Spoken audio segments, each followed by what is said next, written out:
dari ujung telinga tadi ke prosesus hypoideus. PX, di mana itu PX?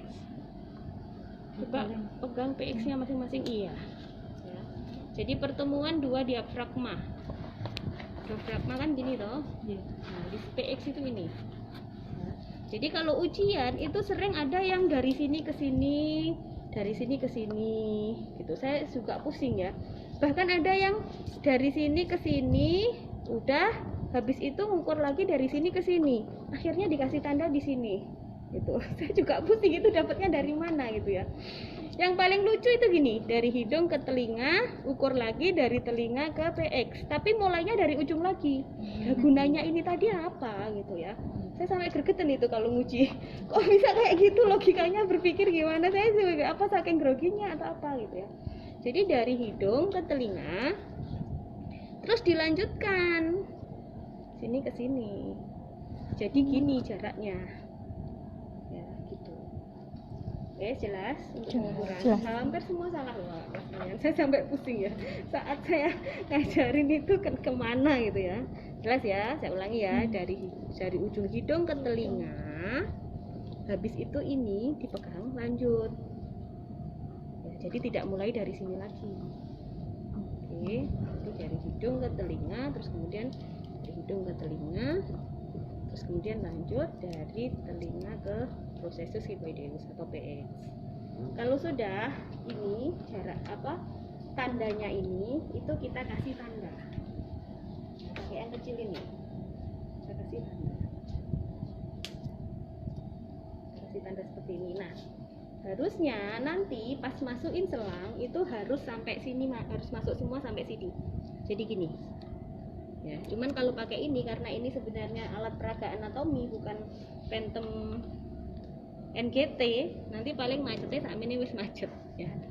Tapi prinsipnya tahu ya, itu ngasih tanda itu maksudnya nanti masuknya itu sampai sini. Jadi dimasukin terus sampai batas ini. Jadi ini nanti dapetnya di sini. Ini masuk ini. Ya. Nah, itu gunanya ngasih tanda. Berarti ini maksudnya sampai lambung gitu. Oke, kalau sudah kita kasih tanda, lalu kita kasih gel. Kasih gel berapa senti itu ada di SOP ya kira-kira? Sampai 20. Ya, sampai 20. Terus ingat ya, ini harus tertutup pada saat masuk. Jadi kalau baru itu pasti gini. Kalau di kemasan baru. Nah, saat ukur nggak apa-apa belum ditutup.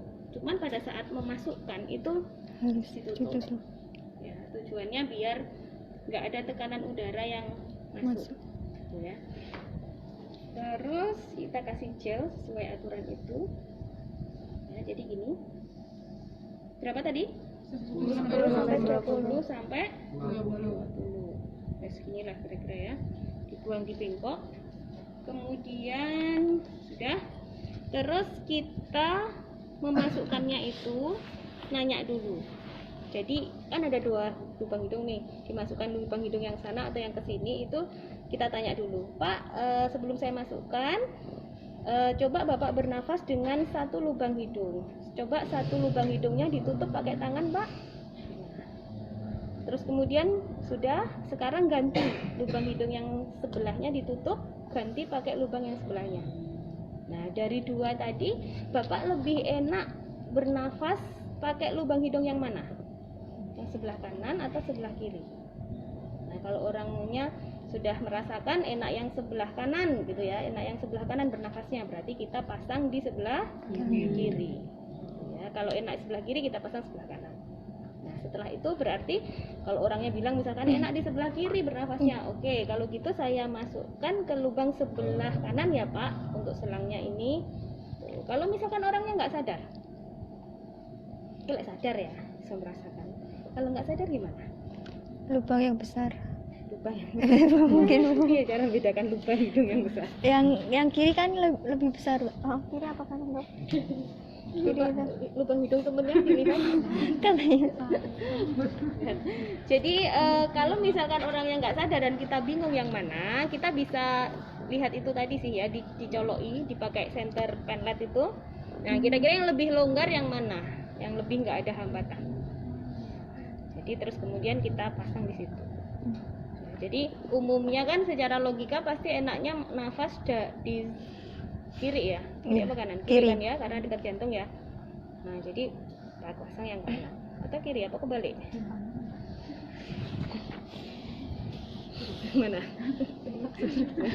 Intinya kalau nggak sadar ya sudah kita tentukan sesuai dengan feeling kita. Ya, kita tetap permisi, saya pasang di Beda-beda, lubang Mbak, ada sebelah yang kanan, kanan, kiri. kita pasang di lubang sebelah kiri. Ya. Nah, setelah itu pada saat memasukkan itu minta pasiennya untuk tarik nafas. Ya, tarik nafas dulu Pak. Itu ya, terus saya masukkan ya Pak. Bapak tarik nafas. Saya masukkan, tarik nafas Pak. Ya. Agak sedikit nyeri ya Pak ya. Tolong dibantu menelan Pak. Jadi kalau sudah masuk, kalau sudah sampai di tenggorokan itu pasien disuruh menelan. Ya, dibantu menelan biar selangnya itu berjalan ke bawah. Tolong dibantu menelan ya Pak ya. Bisa lagi Pak. Ini harus kita masukkan terus sampai batas ini. Jadi sampai batas ini. Iya gitaran ini. Tolong dibuka dong. Biar bisa sampai batas ini.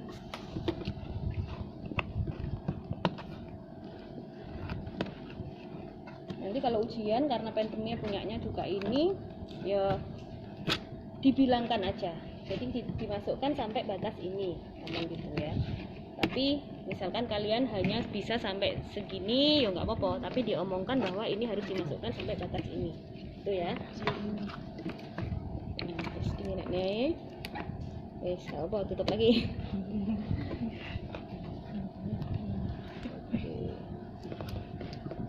Nah, sampai batas ini dimasukkannya. Nah, jangan lupa ini harus segera di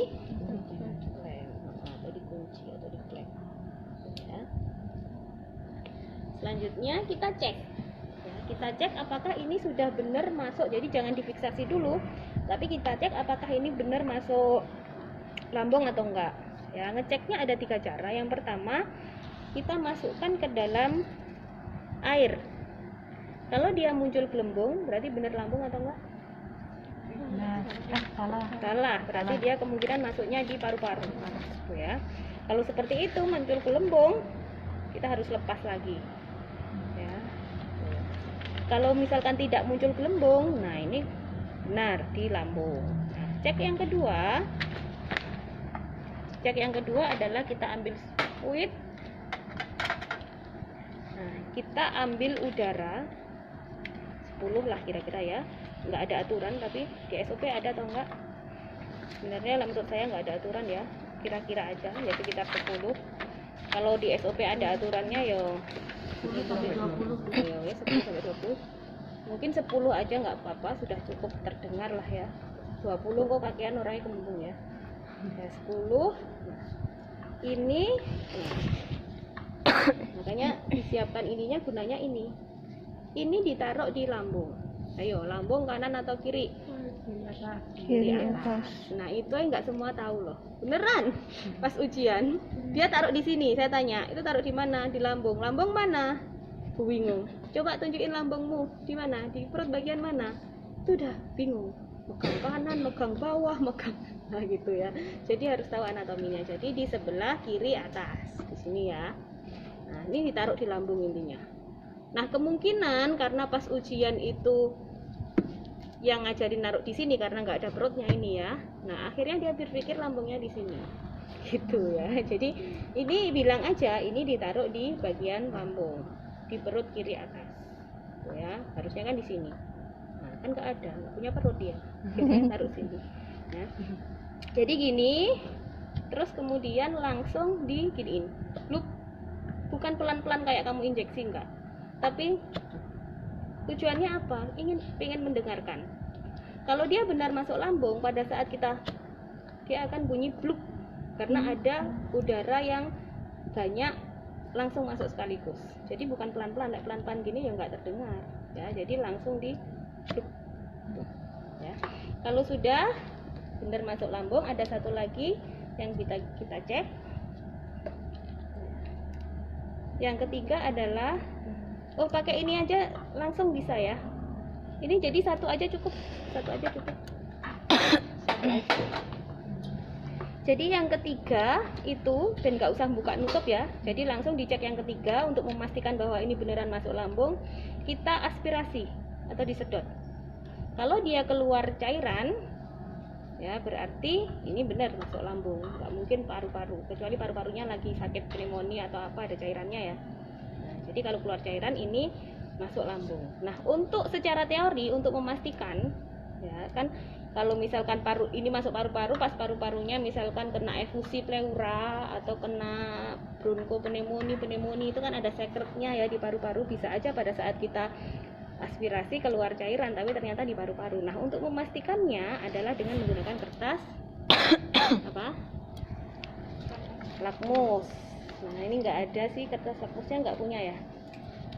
Nanti kalau disiapkan sekalian bawa kertas lakmus ya. Ini anggap aja kertas lakmus ya. Bukan kasa loh ya, kertas lakmus. Saya sering ngomong berkali-kali karena ya itu hanya melihat, menyaring apa yang dilihat. Jadi pada saat ini pura-puranya kertas lakmus ini dianggap kasa ya. Jadi kertas lakmus ditaruh di sini ya. Kemudian cairan tadi ditaruh di kertas lakmus. Dia akan berubah warna menjadi apa? Kertas lakmusnya akan berubah jadi apa? Kalau kena cairan asam? Di SOP nggak ada.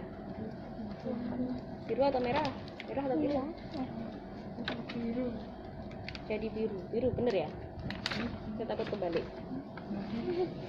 Jadi coba nanti di browsing ya. Jadi merah atau biru? Saya takutnya kebalik. Kalau nggak merah ya biru. Jadi kalau berubah jadi itu, jadi ini menunjukkan bahwa cairannya asam. Kalau misalkan ini masuk paru-paru dan kebetulan kita aspirasi ada sekretnya, ada cairannya, kalau cairan paru-paru nggak mungkin asam. Ya, jadi kalau kita tes di kertas lakmus dia tidak akan menunjukkan cairan asam. Kalau cairan asam pasti ini lambung. Ya. Jadi ada 3 cara ngeceknya itu. Ya. Kalau sudah benar, sudah benar di lambung, nah kita fiksasi. Fiksasinya gini ya.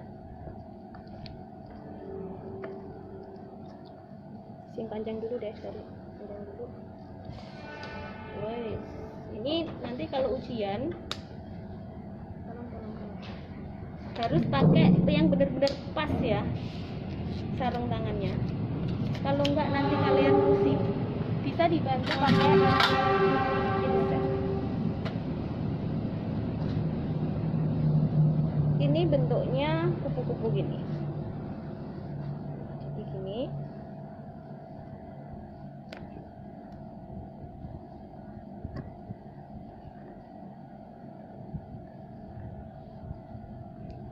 Jangan sampai kena mata.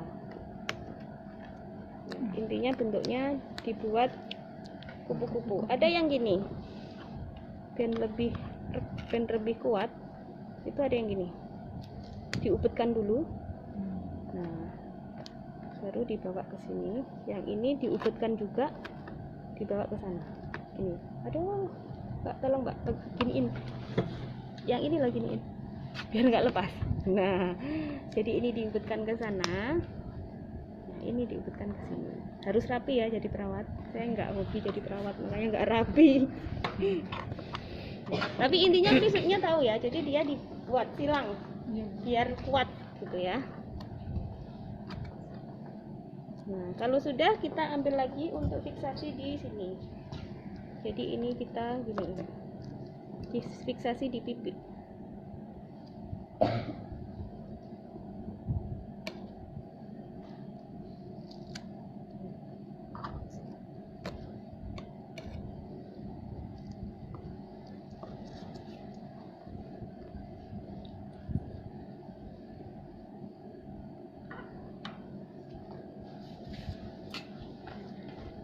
Sudah kita rapikan alatnya.